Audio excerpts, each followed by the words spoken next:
When you're growing up, I don't think you often think you're going to get pissed on this much. But you will learn that. But it really is quite often. That's such a funny one. You met my godfather. Oh my god, that was totally a highlight. I think he's like in the mafia or something. Oh. Very that. Not the Etsy witch. No, it's an Etsy witch. Hello? Yeah. I was a very toxic dater for a period of time. What the fuck? What happens if actually like the 7 days with Clayton?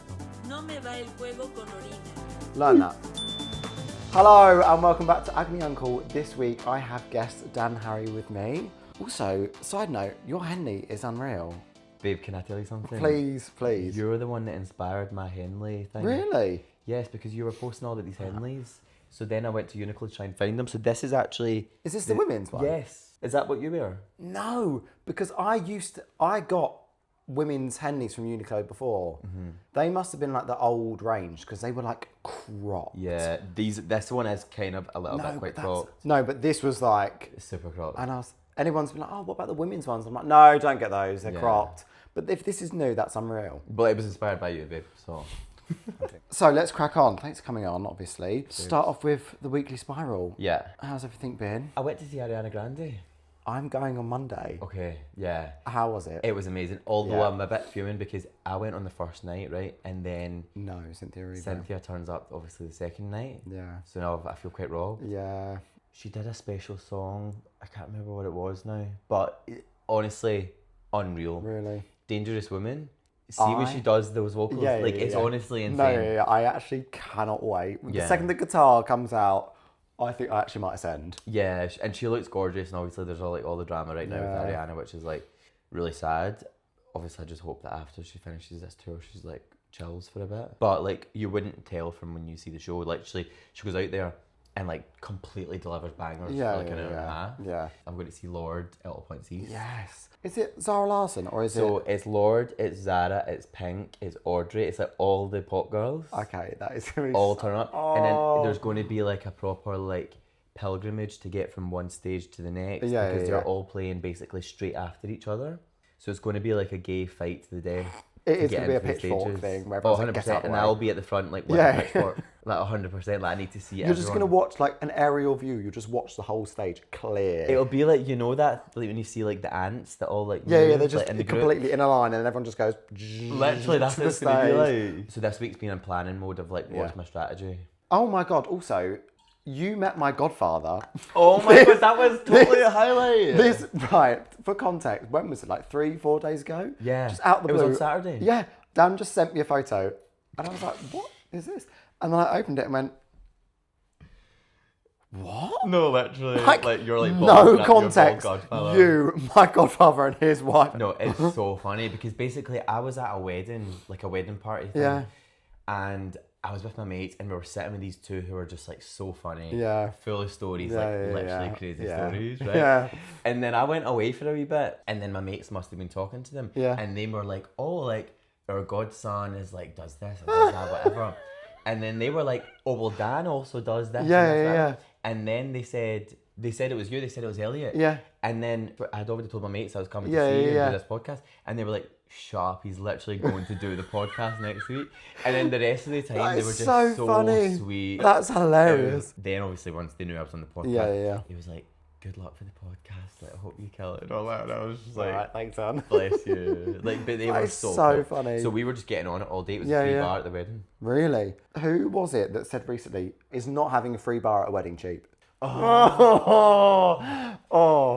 Right. I'm like working class as fuck from Glasgow, right? Like the weddings I was going to when I was younger, there wasn't a free bar. I didn't even know what a free bar was. Now the circles that I'm in, right, there usually is a free bar. At my wedding, will there be a free bar?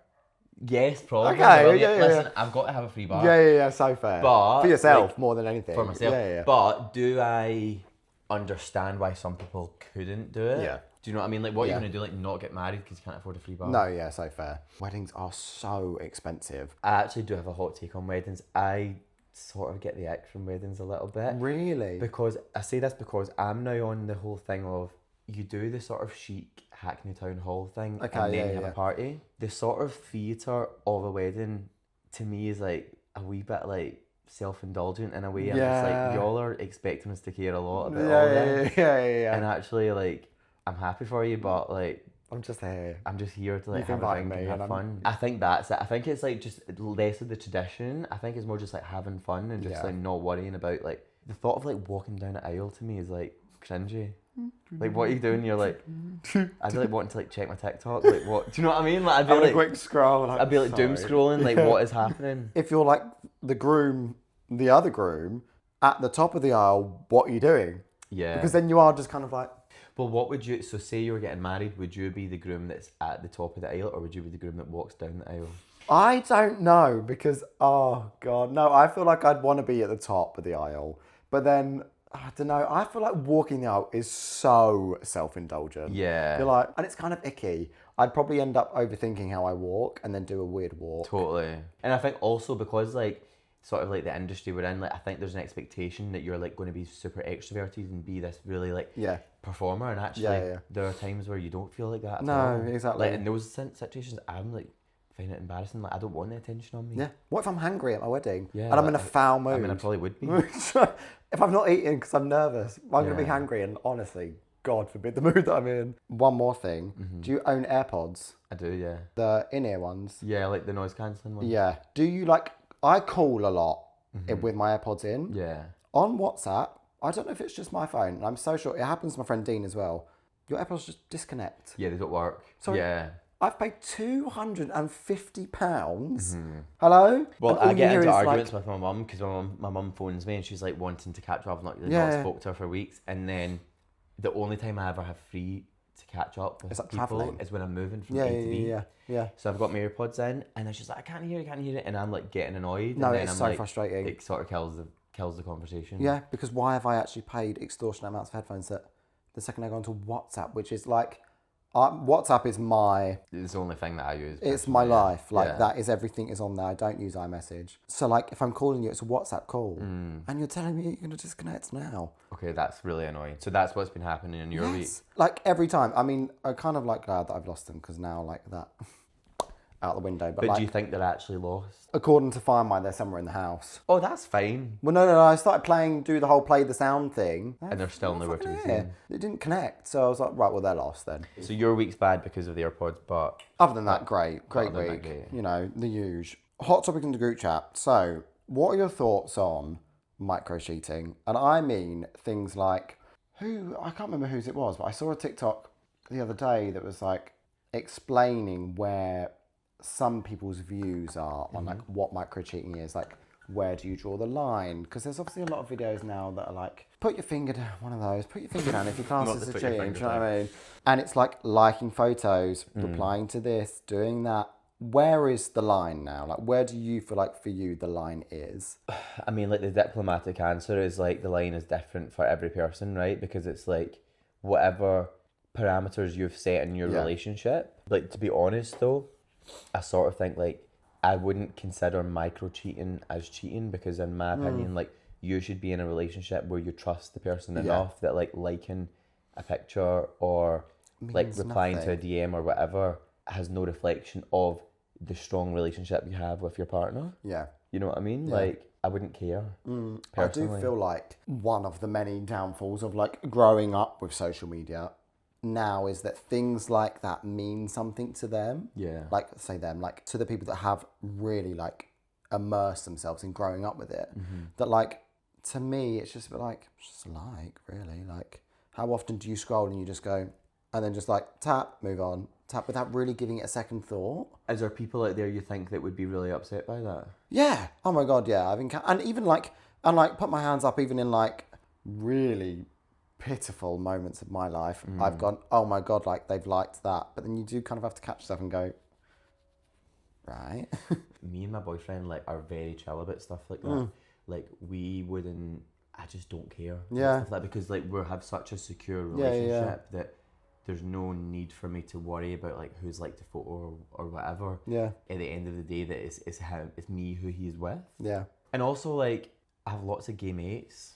Like in fact, almost exclusively gay mates. Yeah. So like, what can I not like their pictures? Yeah. Who are you telling me I can't like them? Do you know what I mean? Like, you're gonna try and control what I'm doing. Like, so it's just not that serious. Fair. That's my take on the micro cheating. That's a solid take. I'll take that. Okay, we'll move on to the Agony Inbox. We've got two. So the first one's from Romain, and he's 23, male.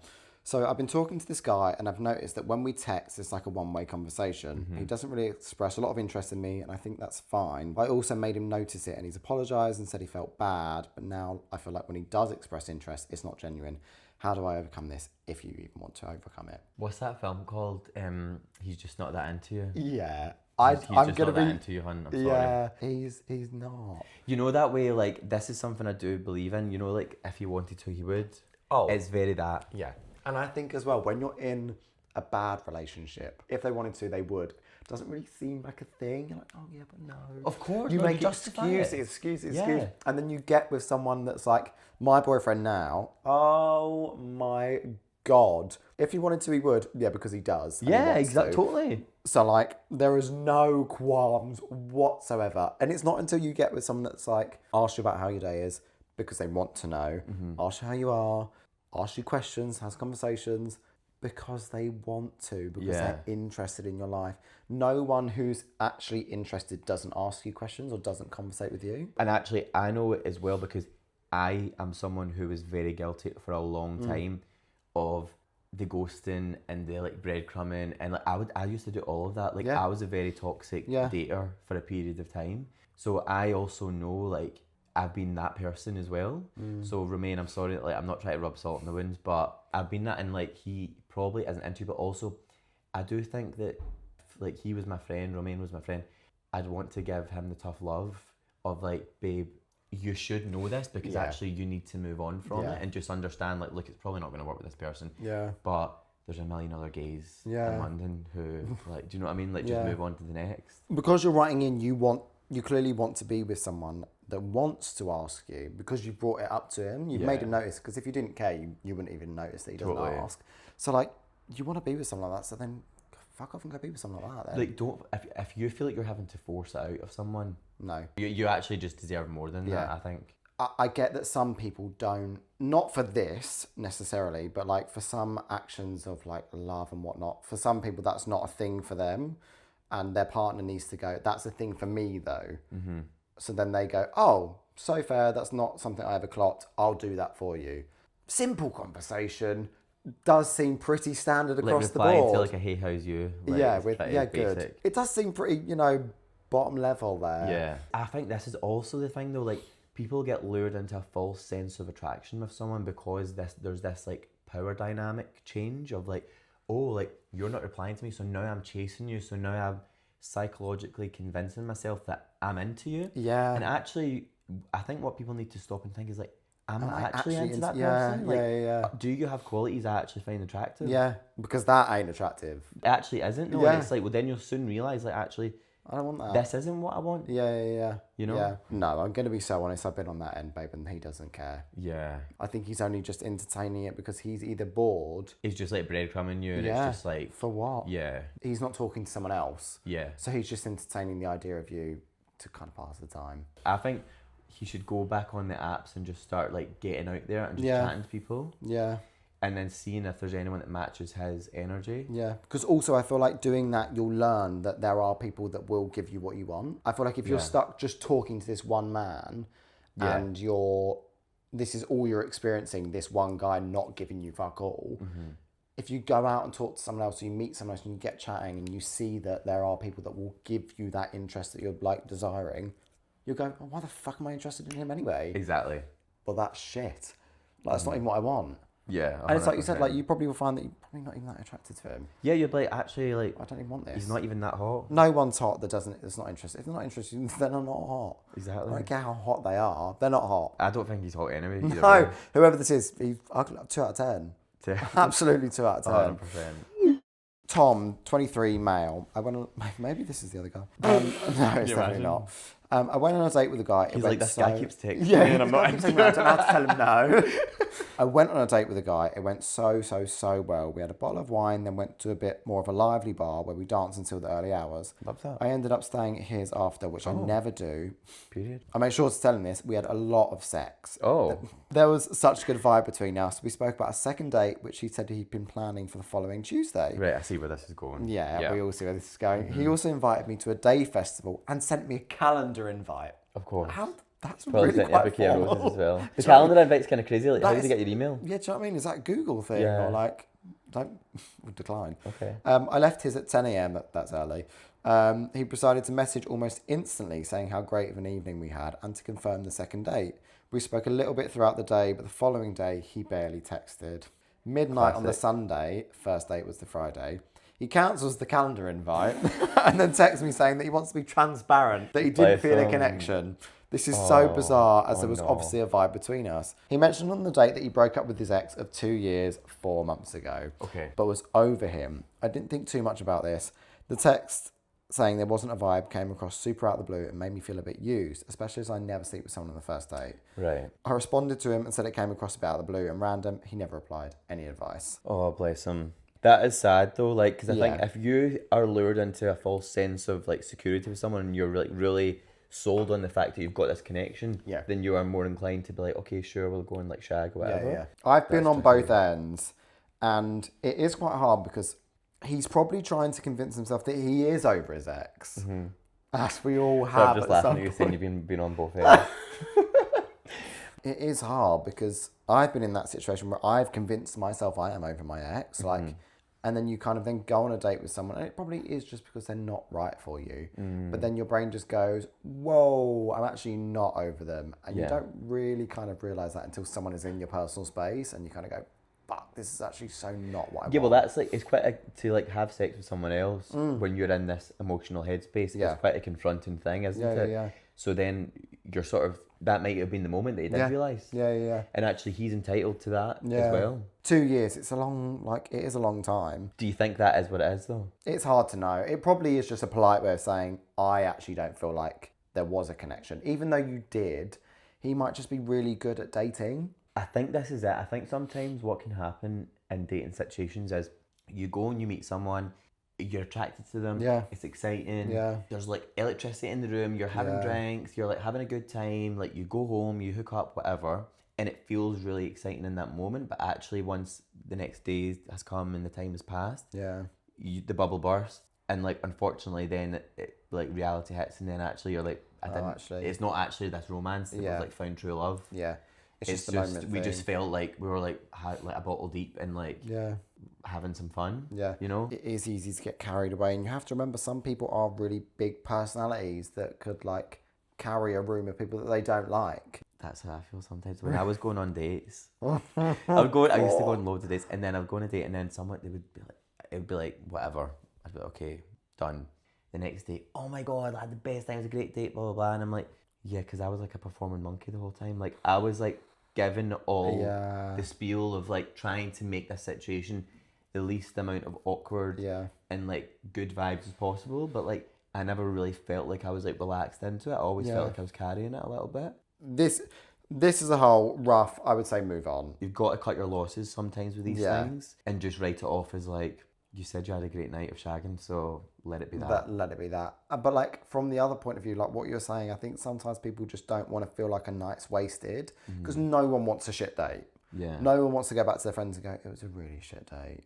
Just accept that you had like a nice date. Yeah, like it's fine. It's and then that's just it. Like that's it. I think like the theme with both of these is that they're putting a lot of pressure on that dating time in your life, and actually you're in your early 20s, you're exploring all this stuff. Like this is the time to like go out and date and shag and like do your thing. Like there actually is no pressure for it to be perfect or for you to meet your Prince Charming. Actually, if anything, I think it's better, at least in my opinion, it's better for you to meet someone a little bit later, because then you've had that time to get it all out of your system, have the fun, do the dates, have the good dates, have the bad dates, have the stories, and then at least once you've got to that point of meeting someone, you've got like some funny memories to look back on of getting there. Like like you said, not every date has to be perfect. Actually, I kind of think like the bad ones are like kind of funny, because then it's like a good story. Yeah, because in that you'll find what you want. Exactly. I think that's it. It's like you go on a date,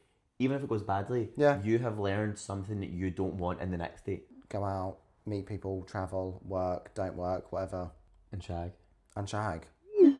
Wait, I've actually got one Agony Uncle. Okay. That's by proxy from my friend. Oh, okay. So let me just share it with you, and then you tell me what you think. Right? Okay, fine. So I have a friend who will remain unnamed. he's got it out for someone, right? And he thinks the other person has it out for him. In a bad way, obviously. In a bad way. Right, okay. Right? And he has been asking me for advice about this, and I'm not quite sure what to advise. He has been researching, like, curses to, like, cast a spell on them. Wait. This is real. No, this is real. It's real, and basically he wants to go up to Manchester in a couple of weeks for us to, like, go and meet this witch that he's been speaking to. Not the Etsy witch. No, it's an Etsy witch. No. Uh-huh. But also he's, like, not sure, because what he's then thinking is, do we need to put a protection spell on him first before he casts the curse in case it backfires? And then also, what curse do you put on them? Because I initially thought, like, one of the, like, 7 plagues or whatever, but he's Wait. but he's saying that's too much, and he's like, no, I just want to, like, make his hair fall out or something like that. Go bald. So would you cast a curse on someone who's, like, wronged you? Oh, I think... And do you think it would work? Depends on how expensive the Etsy witch is. I don't I think know. she's only at 20 quid. 20 quid. Fuck it, it's 20 quid. What a bargain. Yeah. I don't know though. I'm quite skeppy about, like, universe things. Yeah. Like, I'm a very strong believer of, like, energies and yada yada yada. But, like, I don't fuck with Etsy witches, man. You just never know. That's sort of what I thought, because I felt like I was getting dragged into it, and I don't want the bads. Because Like, if I'm there, what if it backfires on me and I'm not even casting the curse? I can't say whether or not I do think it's real, but out of, like, Just in case. just in case it is. Yeah, on the like, off, I've like, watched Hereditary too many times. Like, I don't need all that. No, I don't want to be a part of that. Yeah. He must hate this person. It's bad, yeah. It's And, bad. like, what if, like, they're wrong and, like, they're actually not out for them? Do you feel like the other person actually is out for them as well? Yeah. I don't know. I don't think to quite the same degree.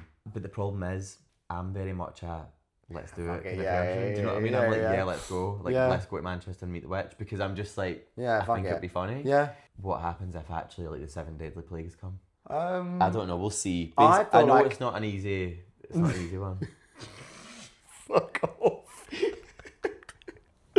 I think out of just be safe, get a protection spell, and then you'll regret it. You'll regret it. You'd regret not getting a protection spell. Do you know what I mean? Just in case. Just in case. Say something bad did happen. Exactly. Completely unrelated. You'd then think, what if it's because of that? You wouldn't go out and shag someone and go, I don't need the gonorrhea jab, if then get gonorrhea. No, I know. Do you know what I mean? You go, oh, fucking, I wish I got that jab. Well, exactly. Better safe than sorry. So, like, you know. And that jab's horrible. Do you know, might as well kind of, this is just a 20 quid protection spell. Or just stand outside the room while she does a little hocus pocus. Babe, this is great. I'm going to stand outside. You let me know when you're done. is the bounds outside of the house? Yeah, sweet. I'll stand outside the salt ring. Yeah, you get some salt of your own and just go, you have fun. Literally. I'm going to be here. Like, and No, then just, I know. you crack on, you just tell me when you're done. I'll keep you updated on Please how do. it goes. I'm invested. Because maybe I'll, like, document it if I go see the witch. Okay, right, moving on to Shelved. So the general premise of Shelved is there's 3 outcomes. It either gets shelved, and it's a bit like, thanks, hun, for sending that in. It's not really a crazy story, but thanks for sharing anyway. Right. Frame it, which is like, that's iconic, well done. I'm actually really impressed with that kind of scenario. And then burn it is, you should probably never tell anyone that story ever again, apart from the people. Shelve it, frame it, burn it. Yep. Okay. And that's it. Okay. The first one is, scared. they've not got a name. It's called Coming Up Holy, 32 male.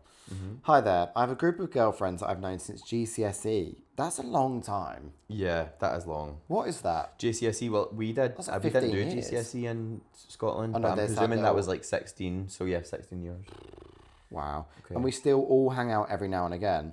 Cool. It was due for one of us to get married in the Peak District, church wedding, reception on the groom's family farm, wholesome, innocent, lovely people, lovely time all round. Before the ceremony, one of our friends was looking around the church and started talking to the priest for a bit. Oh God. Young guy, around our age, seemed nice. Oh, like hot priest. Right? Hot priest. Cut to the end of the reception, back at the hotel room, felt the itch, so switched on Grindr. Stop. Not at the wedding. Stop. A guy messaged me for a hookup and said he'd been at the wedding. It's not the priest. And I thought it was cute. The guy picks me up from the hotel and we go back to his. When I get in the car, I finally realise it's the fucking priest. I sodomised the priest on my friend's wedding night and I can't tell Wait, them. did they shag? Yeah, because I know they would be livid and probably would never talk to me again. But I also feel like I upgraded from the best man cliche. Fucking frame that. That is immediately framed. Frame that. You've shagged the hot priest. Frame that over your bed frame. That's an amazing story. You have to tell your friends if they're your friends. I think they would be up for that. Like, that's fun. I mean, unless if they're it's not, going to like sodomize her like memory of her wedding. They shagged the night of the wedding. Yeah. So before the ceremony, one of my friends was looking around the church and started talking to the priest. Cut to the end of the reception back at the hotel room. So this is in between reception and party. That's crazy. Either way, the priest's job is done. It's not like he had a shag and then was at the altar going... And even if he was, like, go for it. It's his life. May the power of Christ compel you. No, mate. Yeah, but you know, do whatever you want, babe. No, as long as you said amen at the end of it, it's fine. Oh, I remember this. Yeah. Right. So this is rough. Oh no, don't. So I was living in Spain for a few months. One night I'm going to a gay club. Yay, in brackets. Get close to a guy. We end up going to his place after the party. 1, I was very drunk. 2, my Spanish is okay, but not at 7 a.m. with more alcohol than blood in my body. Anyway, we started doing some things and he said something to me which I understood as bend over and get on the floor. I was like, okay, King, you have a bed, but anyway. Here I am, fully naked, on all floors, and this guy... Is this at the party? Sorry, at the club? We end up going to his place after the party. Fine. On the floor, and this guy starts pissing on me. I stopped the whole thing and said, what the fuck? He answered because he thought I agreed to it and was happy because no one ever usually accepts that. Well, no, kidding. I go to the shower, clean myself, go back to his room and see him cleaning piss all over his bedroom floor. I lost my aura that night. Right. I actually don't think that's that bad. Is that bad? Well... If he said, apparently the guy asked him and he misunderstood. Well, I mean, yeah, if your Spanish ain't great, babe, what do you expect? Different strokes for different folks. If that's what the guy's into, he thought you were into piss play as well. Yeah. You apparently said yes to him, he pissed on you. Yeah, it is what it is. There is a level of kind of like the next stage you go, I did get pissed on last night. And then I would just be like, okay, let's like go and fucking get a coffee. Like, you kind of just got to move on with life. You do, like in life, these things. Sometimes you get pissed on. Sometimes you get pissed on. More often than you probably enjoy. More often than you thought you would. When you're growing up, I don't think you often think you're going to get pissed on this much. But you will learn that. But it really is quite often. Lean into it. Just, yeah. If someone tells you to bend over and lie on the floor, just make sure you listen to what the next part is. Maybe go, sorry, can you repeat the instruction? Yeah, and just clarify what you're planning to do. Yeah. Before getting on the floor. Sorry. He's just like, yes, sir, okay. Yeah, do you know what I mean? He's like, yeah, sweet, cool. On the floor. And he's gone, brilliant. No one ever says yes to this. He's like, fucking, this is my lucky day. Yeah. He's probably gone, he's mumbled and gone, I'm going to piss on you. And he's gone, sorry, I don't really understand. Anyway, I'm going to get on the floor. Yeah. And gone, brilliant, mate. And he's had a wee. I feel like it's a shell. It's a shell. It's a shell. If he came in and said, like, I had a crazy night and where was he? He was on holiday somewhere?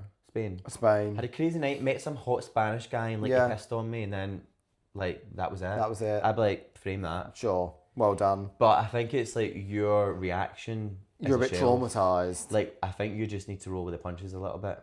Get pissed on and move on. And learn the Spanish words for piss. Piss, yeah. To make sure it doesn't happen next time. Or learn, I don't want to be pissed on. I'm not into piss. Learn that. Learn that. In Spanish. No me va el juego con orina.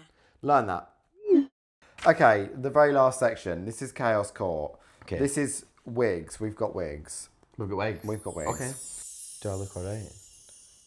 Yeah. I feel like the hair hides the ears. There's no need to tuck them. Okay, oh fine. Yeah. Do you know what I mean? So let me just untuck. Okay. Yeah, untuck the ears. Right. So the general premise of Chaos Court is someone sent in their argument. It can be like whatever really gets like, you know, hey, this person's an arsehole, but am I right? Or are they right? So the one today is Ricky, 27, male. My boyfriend and I had a massive argument after my birthday drinks, and I honestly feel like I'm not in the wrong here. We've been together for just over a year and he's still friends with his ex. Right. I've met his ex a few times. I don't particularly like him, but I've never told my boyfriend that he can't be friends with him. For my birthday, I booked an area in a bar for about 15 of my closest friends. 2 days before, my boyfriend casually mentioned that his ex was coming. Apparently, they've been talking about my birthday, and my boyfriend had said, you should come. I told him, absolutely not. It's my birthday. I didn't invite him, and I don't want to spend the night making small talk with the man who used to fuck my boyfriend. He said I was being childish because I've met him before. They've been broken up for years, and he's part of the friendship group now. Anyway, my birthday comes around and the ex turns up. My boyfriend says he couldn't exactly uninvite him after inviting him, so I pulled my boyfriend aside and told him either his ex leaves or I do. He thinks I'm completely overreacted and embarrassed him in front of everyone. I think the fact he invited someone to my birthday after I specifically said I didn't want them there is insane. Yeah. Am I a psychopath or have I acted normally here? You've acted normally, in my humble opinion. I agree. That's my take. Straight away. It's a tricky one though, right? Because I will say, the thing is, you basically get to call the shots because it's your birthday. It's your birthday. But if it wasn't your birthday, I wouldn't no be say. saying that you won. Yeah. Because if they're actually mates and he's part of the friendship group and you've never flagged to your boyfriend that this is a problem, then you do just sort of need to swallow it until you're able to have an honest conversation with your boyfriend. Yeah. But given the fact it was your birthday, you get the night off to have the problem with it. This is the only time you're getting a free pass of going, because like you said, like they've been broken up for years. They're friends, which is a tricky thing to navigate. But like that comes down to what we were saying earlier about like as long as you trust your boyfriend, there's nothing more you can really do. You kind of just have to get a grip and move on. Yeah. Like, but you do get a free pass. It is your birthday. And if you already said that you don't want him there, that's your like get out of jail free card. But like it's true though. Like you shouldn't just be having this beef, like this one-sided beef with someone. No. Just because it's your boyfriend's ex, because your boyfriend's with you. Yeah.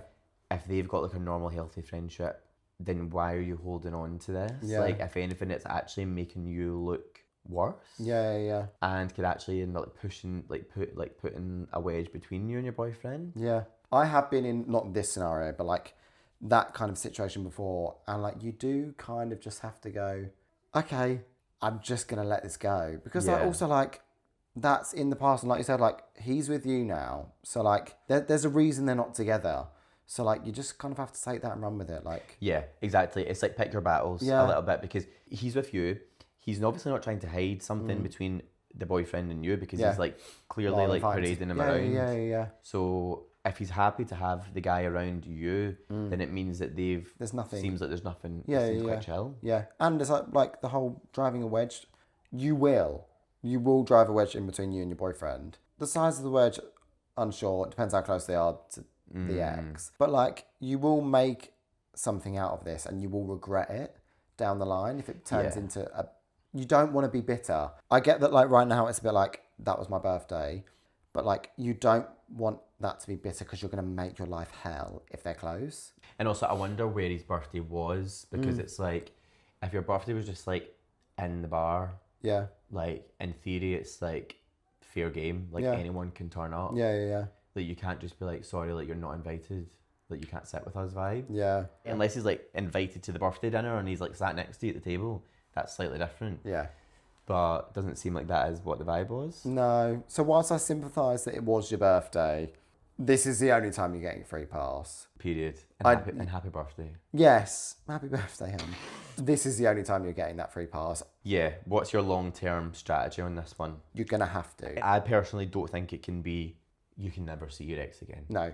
Because now you look like the crazy one. Yeah. Even though you're not. You're just going to have to find a way. Whatever you need to do mentally to resolve that in your head, do it. What's the point? It's something as small as that. Like, don't let it ruin your whole relationship for now. I mean, it ruined his birthday. Sorry. Love. That's the end. That's the end. Is there anything you want to plug? Like, is there anything like... Yeah, like the thing is, I don't really have anything to plug because I'm just like a normal person who's like not like... So fair. Just kind of living, just like going really. to my job and like living life. Yeah. I do have something coming out soon. Interesting. At the end of the year or start the next year. Okay. A really cool documentary project that I filmed in New York. Wow. Which I'm very excited about. Yeah. But it's not out yet. So I can't, there's not much to say about it. Sure. I'll plug that later down the line. But in the meantime, I'm literally just like living my life. Oh, question also. For your documentary the first time round, how was filming that? That was really cool.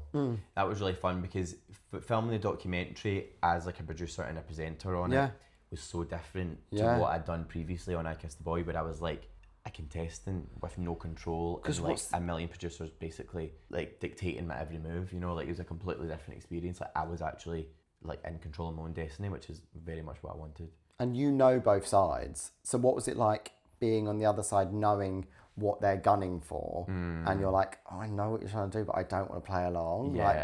Yeah. Is that hard? It's not. It's hard, but also I knew what I signed up for. Yeah, like fair. I wasn't surprised. Like I worked in PR for years. Yeah. I understood. I was like PR there. trained. I was PR trained. Yeah, Totally was. yeah. I know what the producers are trying to do. I'm just gonna go and like enjoy it. Try and lean into it. Try and not be too anxious. I was very anxious the whole time. Yeah. But sort of like do what I'd signed up to do, and that was like be good TV and like take part in stuff, and be part of the conversations, be part of the conflict, and all that sort of stuff. And then when I went obviously to present and produce my own documentary, where I was then working with other contributors, sort of like what my role was, then I'm like producing them. So I know how it feels. You want to push them in a certain direction. Yeah, you're like, well, I want to get something really interesting from you. So like you sort of learned from that experience and then applied it to the next thing. It's the same goal but with different themes. Like you're wanting to get something out of someone, so you get really good, whether or not it's informative TV or like entertainment, but like it is just different. Like it's like either gossipy entertainment or like going, no, you need to listen to this. It's really like you've got really good and really interesting stories to tell that people just don't know. So that was obviously a really cool experience doing that first documentary. That was like an amazing project all about HIV and PrEP. And then the next one that I've done, I'm not the presenter. I'm like a feature within it, and it covers a couple of different things. It covers like clinical trials because I took part in an HIV vaccine trial. Yeah. So me talking about that.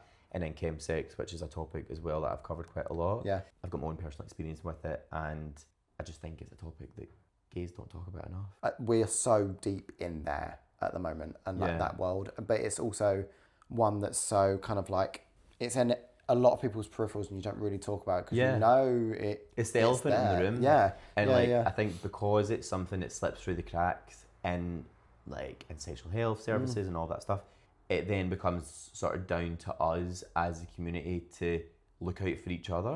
Which is why I talk about it, and I know that people, I can tell that there's a bit of a side eye with the fact that I talk about things like chemsex, but the truth is, it's because no one else is, and I just think it needs to be spoken about. People feel exposed, I think. People go, oh my God, don't be talking about that. Yeah. But like, if you're going to, fine, but at least be an element of safe, and like that comes with being open about it and having an actual conversation about it. Like it kind of links to Toby and Mikey, these two creators. Toby put out a reel a while ago now that was about sex ed in schools, and like I never really gave this a second thought, but like as a gay man now, obviously I wasn't out in school, but like you don't really think about it, but like sex education for gays and anyone that's not heterosexual, it was non-existent. You don't learn about it.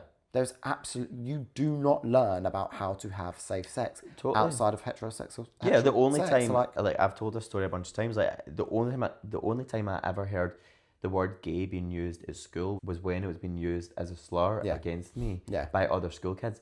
Never in PSHE, never in social education, sex education, nothing. No. So you it is down to us to educate each other, educate the next generation of gays that are moving to London or coming out for the first time or whatever. Yeah, I think with chemsex, it's like my take on it is never like it's bad or you shouldn't do it.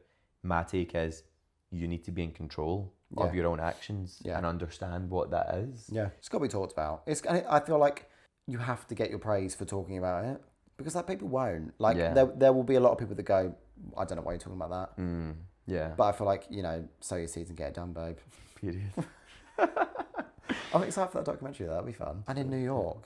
It was really cool. How long were you there for? A week, because basically I filmed here. They came here and filmed with me here. Oh, okay, nice. And then flew me over to New York to film the rest there. So I did like a week here and a week there. That's a nice amount of time. And I wasn't presenting it or anything, so I was just basically like one of the sort of like one of the people featured within it, basically. It's like a couple of episodes, and I'm in a few of the episodes. It's like a podcast documentary, but it's video. It's like literally all visual. So it'll be on all the streaming platforms. All the streaming platforms. Oh God. Okay. Well, I've got nothing unless you have. I'm all right, babe. She's done. We're wrapped. Yeah. Thanks for coming on. Babe, you're so welcome. It's been a treasure. The usual ending spiels of like, comment, subscribe, leave a review, do what you need to do. Don't forget to send in your stuff, send in your submissions to the Agony Inbox. Send in your crazy stories to Shelved and send in your arguments to the Chaos Court, and we shall deliberate as and when. Romain, if you've got any updates, feel free to send them our way and I'll send them to Dan so he keeps the loop. See you next week and, spiral safely or something. I need to think of a new one. Go get pissed on. God bless, get pissed on, and say 7 Hail Marys at the end of everything you do. Bye.